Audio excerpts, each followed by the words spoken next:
Hi friends, hope everyone is doing good. It's been a while since I posted any videos.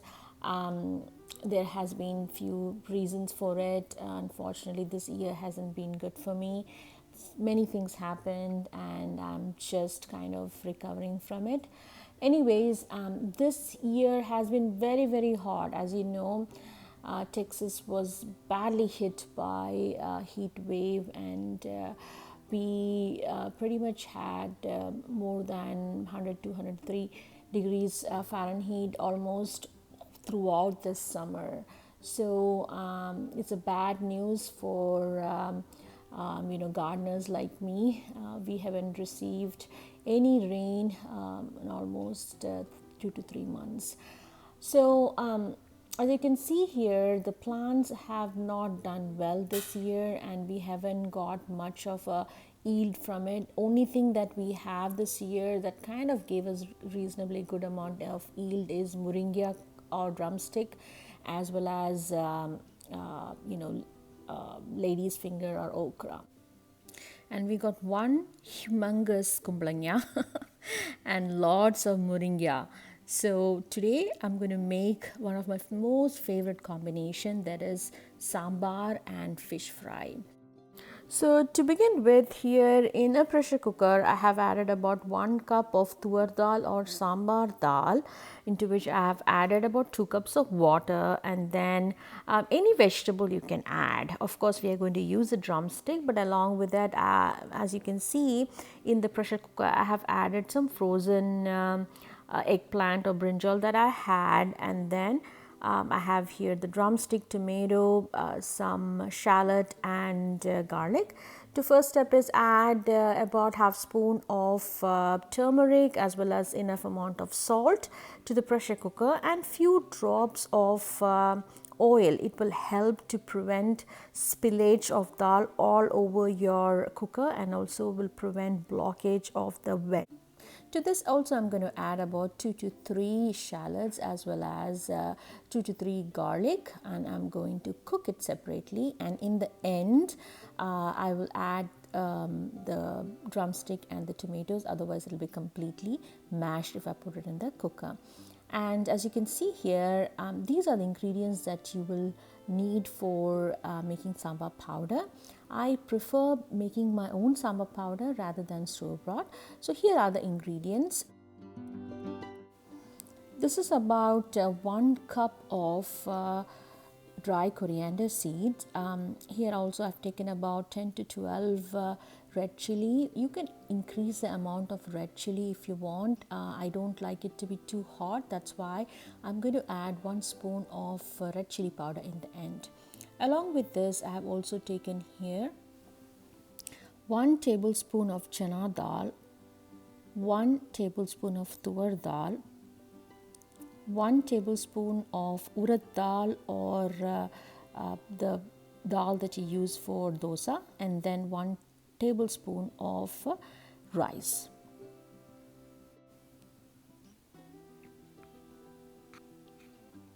And then I have here half a teaspoon of fenugreek seeds, 1 teaspoon of black pepper, half a teaspoon of mustard seeds, and 1 teaspoon of zira. So you should not add too much of mustard seed or fenugreek seed, otherwise your sambar powder will become very bitter. And then if you have asafoetida, the dry asafoetida, you can also add that at this stage. But I'm going to add asafoetida powder that I'll do in the end. So I'm going to roast all this and then powder them. So as the dal is cooking, I'm going to start roasting all these ingredients on a medium flame. Make sure it's on the medium, otherwise all these will get burnt and your masala will be bitter. So one after the other, roast all of them without any oil, and then we're going to powder them.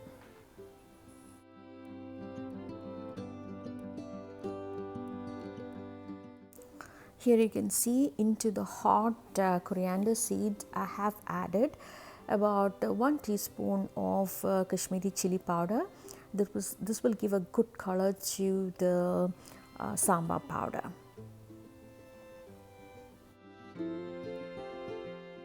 Once all our ingredients cools down, just powder it.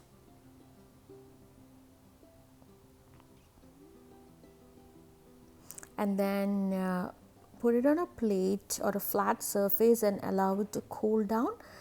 Only after cooling, just store it and put it in the refrigerator. You can use it for 3 to 4 curries. That's the bottle in which I store the sambar powder. Okay, now while the dal is cooking, let's also marinate the fish. Here I have taken, this is mahi fish, frozen fish which I have cleaned, and into this I'm going to add about 2 to 3 spoons of Kashmiri chili powder, half a teaspoon of turmeric powder and enough amount of salt, and also 1 teaspoon of ginger garlic paste and 1 teaspoon of black pepper. Mix all of this together, and then in the end add about 1 teaspoon of rice flour. Rice flour helps to stick all this masala onto the fish, otherwise once you put it in the oil, all this masala will get dissolved in the oil. So I'm going to just marinate it for half an hour because I don't have time. Just make sure you put it in the refrigerator and cover it up so it doesn't become dry. And then fry it in oil until both sides become brown. So that's simple fish fry. It's very easy to make. Here our dal has cooked, as you can see. Gently mash the dal using a spoon, and then I'm going to add the drumstick and the tomatoes. Keep the flame on medium high. To this I'm going to add about 2 to 3 teaspoons of sambar powder. Adjust the sambar powder according to your taste. And then once it's nicely boils and your drumstick is cooked, go ahead and add enough amount of tamarind water, and then allow it to boil until the raw flavor goes away. And then into this I'm also going to add about 2 to 3 green chilies and some coriander and curry leaves in the end. Once it boils really good, turn off the stove and keep it aside. And then in the end I'm going to add the tadka. The tadka has, as you know, into hot oil you add some mustard seeds, zira seeds and dried chili, and some curry leaves and asafoetida, and then put it into the dal. That's all, friends. Your delicious dal is ready. This is my favorite dish. So I'll see you again with such yummy recipe. Follow me on YouTube as well as Instagram and TikTok. See you again. Bye.